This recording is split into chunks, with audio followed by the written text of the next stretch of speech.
Vraie Voix Sud Radio, le grand débat du jour. L'ensauvagement, c'est un mot qui développe, me semble-t-il, madame, le sentiment d'insécurité. Et je vais vous dire quelque chose à ce propos. Quand M. Dupond-Moretti disait que l'insécurité était un sentiment, non, M. Dupond-Moretti, c'est une réalité que l'on vit en permanence. Je vais vous dire quelque chose. Pire que l'insécurité, il y a le sentiment d'insécurité. Beaucoup de nos compatriotes qui vivent dans les petits villages et ailleurs disent on voit plus nos gendarmes. Et on a ce sentiment d'insécurité. Oui, parfois pas qu'un sentiment.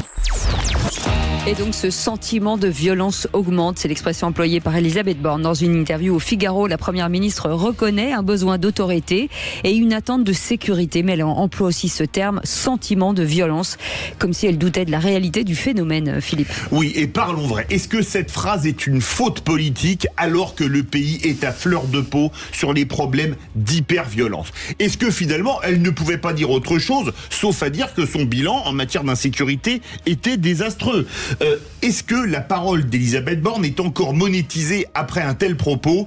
Quoi que vous en pensiez, appelez-nous. Sentiment de violence. Elisabeth Borne est-elle dans le déni de réalité? Vous dites oui à 96% et Aude attend vos appels au 0826 300 300. Et notre invité pour nous éclairer sur ce sujet, Michel Auboin, qui est haut fonctionnaire, préfet honoraire et essayiste. Monsieur le préfet, bonsoir. Merci d'être avec nous. Bon.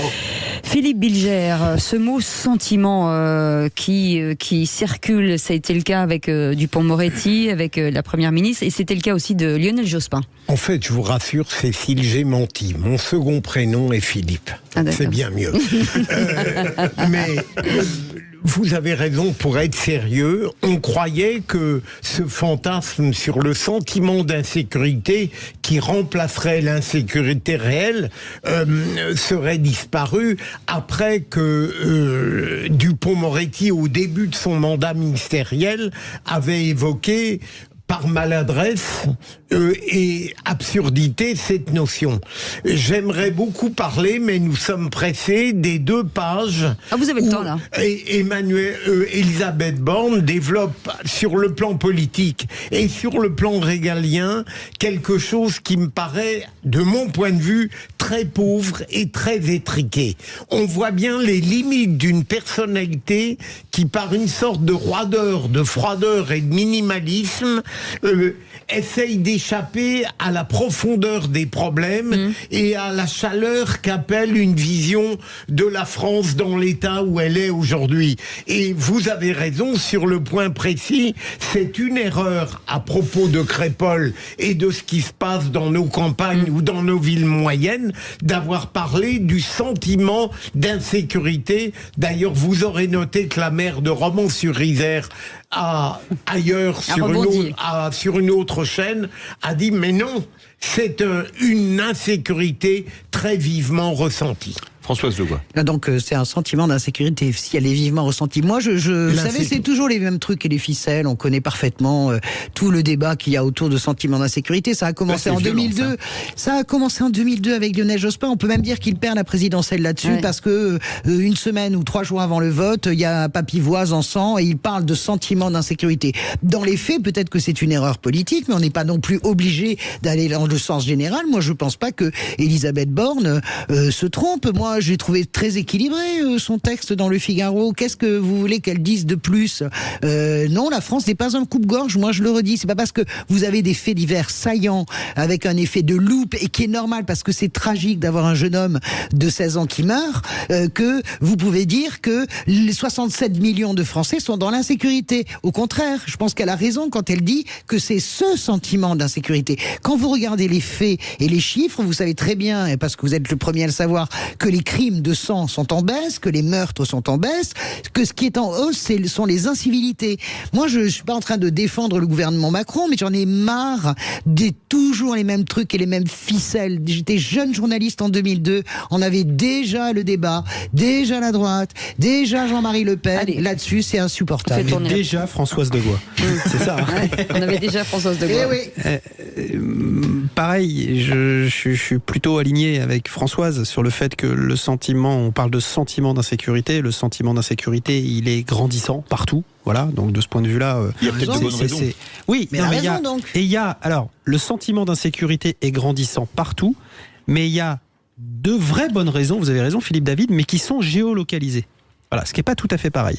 Si moi je prends par exemple le Pays Basque, évidemment, on voit une augmentation très significative de la population, c'est plutôt une bonne chose sur la côte. Évidemment, on va être d'accord avec Françoise, statistiquement parlant, plus on est nombreux, plus on a de chances d'être face à des actes d'incivilité, des actes de violence, etc., etc. Ça, c'est mathématique.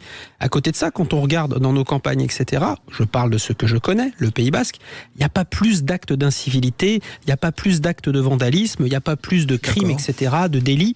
Voilà, il y a peut-être un petit peu plus de cambriolage, peut-être un petit peu plus, mais je dirais, on n'est plus un pays de 50 millions d'habitants. On est près de 70 millions, on a des fortes densités nouvelles sur un certain nombre de zones en France. Voilà. Après, là où on ne doit pas, quelque part, minimiser à travers ce concept du sentiment grandissant d'insécurité, on ne doit pas minimiser aussi ce que vivent un certain nombre de Français dans leur quotidienneté, dans leur vie et dans leur chair, parce que l'insécurité, c'est aussi une réalité. Allez, Michel Auboin qui est avec nous, fonctionnaire et préfet honoraire et essayiste.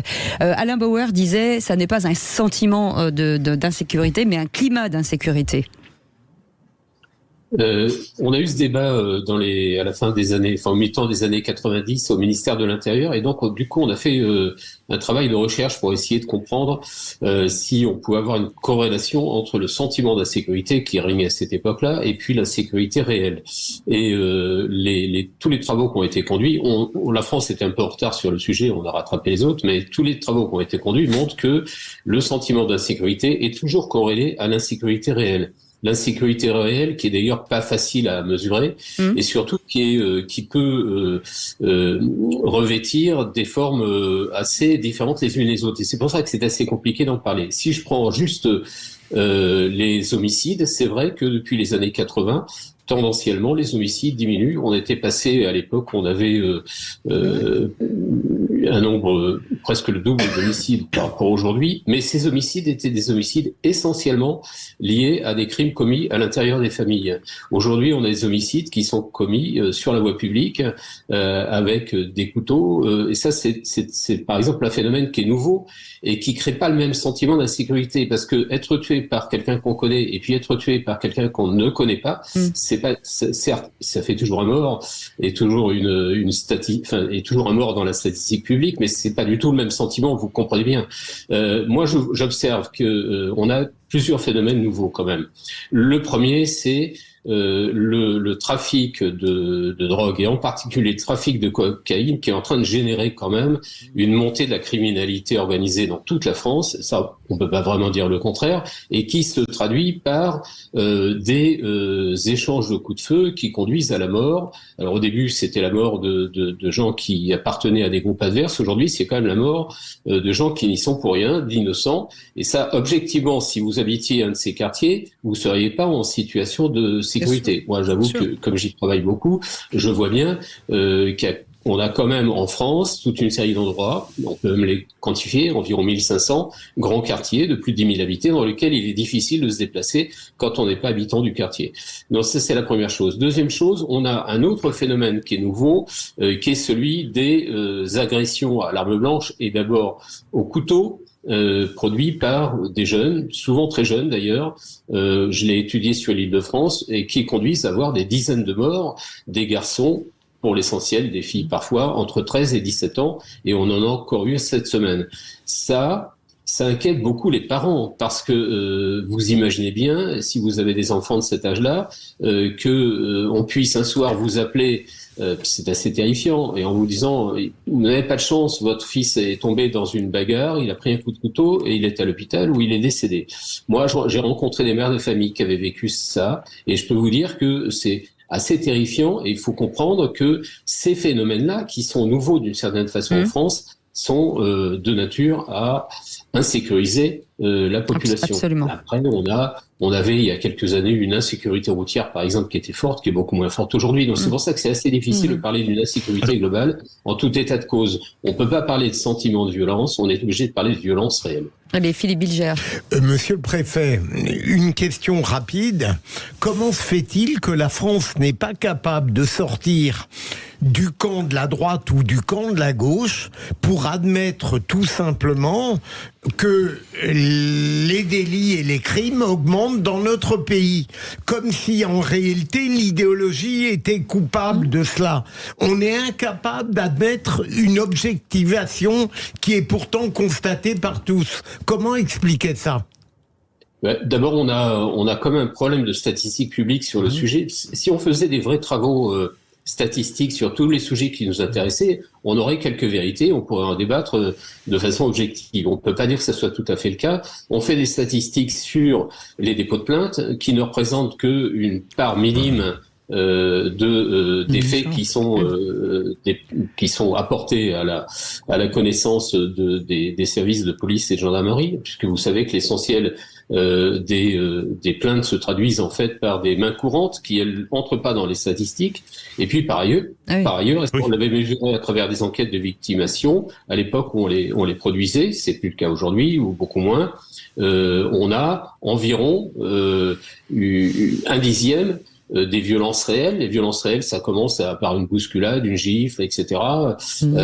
Une agression simple, voire une agression verbale, qui 1/10 simplement qui sont portées à la connaissance des pouvoirs publics. Donc en fait, il y a quand même, et ça explique ce sentiment d'insécurité qui est quand même relié à des faits qui sont réels, c'est-à-dire pas uniquement à des choses qu'on peut voir à la télévision, qu'on entend, qu'on lit dans les journaux. Le sujet fait beaucoup réagir au 0826 300 300, notre vraie voix du jour. Tout d'abord, Jean-Pierre de Marseille. Bonsoir Jean-Pierre.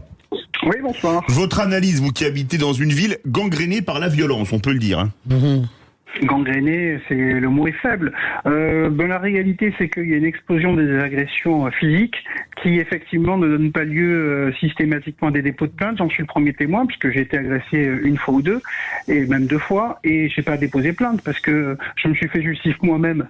Mais non. Je fais 1m80. Si, je fais 1m85, 90 kilos, on me prend mon portable, je le récupère. Hein. Excusez-moi. Donc ça, j'ai pas déposé plainte. C'est peut-être eux qui auraient dû déposer plainte à la fin, mais bon, je les avais pas tapés assez fort. Donc écoutez, l'explosion des agressions physiques et des agressions verbales, ce n'est pas un sentiment, Madame de Goua. Ce n'est pas un sentiment, cher monsieur. C'est une réalité. Et il va falloir, une fois pour toutes, qu'on se dise que c'est une réalité pour prendre la réalité en compte et qu'on puisse agir de manière efficace. Alors attendez, on va laisser répondre Françoise. Je vais répondre d'abord parce que j'entends bien juste après, on prend Laurent, le caractère un peu fielleux de mon ami Philippe Bilger en disant en dépassant la gauche et la droite, et j'entends ce que vous dites. Le problème n'est pas là. Le problème, c'est que ça sert à rien de faire un dada et de grossir les choses quand on arrive au pouvoir, ne rien faire. Je vous rappelle que Jacques Chirac a gagné sur Papivoise en grande partie. Il n'a rien foutu. Nicolas Sarkozy, on l'a lancé sa campagne sur le Karcher, sur la dalle d'Argenteuil. Il n'a rien fait. Il a fait même pire que ses mais c'est pas vrai. Il a même supprimé le dent. Alors moi, je vous entends. Je connais bien Marseille. Jean-Pierre, je connais très bien Marseille. J'ai vécu, j'ai travaillé à Marseille pour France Inter, etc. Par cœur, je connais. Vous avez raison dans ce que vous dites. Vous avez absolument raison. Je ne m'insurgeais pas contre la réalité. Je m'insurgeais contre l'utilisation qu'une partie de l'échiquier politique fait de cette réalité. C'est tout. Allez, 0826 300 300, bougez pas Jean-Pierre. Laurent est avec nous de Foix, bonsoir. Dans l'Ariège. Oui, bonsoir. Bonsoir. Alors Laurent, votre avis? Eh bien, mon avis, alors, Marseille par exemple, je connais bien puisque je suis originaire de Marseille, j'ai fui cette ville, mais littéralement je l'ai fui parce que j'en ai arrivé à me battre quasiment tous les jours. Aujourd'hui, je vis dans un département qui est beaucoup plus rural, qui est censé être beaucoup plus calme. Malheureusement, on voit dans des villes comme Foix, Pamiers, etc., que l'ensauvagement commence à arriver de plus en plus. Et Foix, c'est à peine 10 000 habitants, c'est pas une grande ville. Voilà. Pamiers à côté, c'est 25 000, mais bon, on a Toulouse qui est à 75 km. Oui. Donc malheureusement, voilà. Et quand j'entends dire que... Alors oui, effectivement, Mme Borne est complètement dans le déni. Parce que, à mon avis, les gens du gouvernement devraient inviter à travailler avec eux des gens du peuple. C'est-à-dire des gens comme moi, comme le monsieur précédent, quoi que ce soit, pour leur parler vraiment de la réalité. Et le problème, pour moi, un des gros problèmes, ça a été la police. Pourquoi? Parce que c'est bien, j'ai entendu dernièrement que Macron voulait augmenter les effectifs de police. C'est très bien, la démarche est bonne. Mais si vous leur donnez pas plus de moyens, moi j'ai des tas d'amis dans la police, je peux vous dire une chose, ils en ont marre. Parce qu'ils arrêtent les jeunes leur sourient à la gueule, ils les insultent et presque ils leur crachent à la figure, en leur disant de toute manière, au plus, dans 48 heures, je suis dehors. Enfin, c'est pas systématique non plus. Non, mais j'ai une question pour vous. Il n'y a plus de sentiment de justice, il n'y a plus de sentiment de... Allez. Ce que je veux dire, j'entends tout ce que vous dites. Secondes, Françoise. En une seconde, je voudrais dire qu'il faut arrêter aussi avec ce fantasme de dire que la justice ne condamne jamais. Ça n'est pas vrai. Je veux bien que ça soit vrai. Je n'ai pas dit qu'il ne condamnait pas. Écoutez, je n'ai pas dit qu'il ne condamnait pas. Je dis juste que, et ça vous pouvez demander à n'importe quel policier, ils arrêtent des jeunes aujourd'hui. Et un mineur, faut qu'il en ait fait beaucoup pour être sanctionné. Merci beaucoup Charles Laurent pour votre témoignage. Merci beaucoup Jean-Pierre de Marseille. Michel Auboin, merci beaucoup d'avoir été avec nous, haut fonctionnaire et préfet honoraire et essayiste. Merci mille fois. Dans un instant, on garde Jean-Pierre, parce que Jean-Pierre, il va jouer contre les vraies voix. Il va gagner. Et peut-être qu'il va gagner, parce qu'il est bon Jean-Pierre. Il est bon. Allez, à tout de suite, on fait une petite pause, c'est les vraies voix jusqu'à 19h.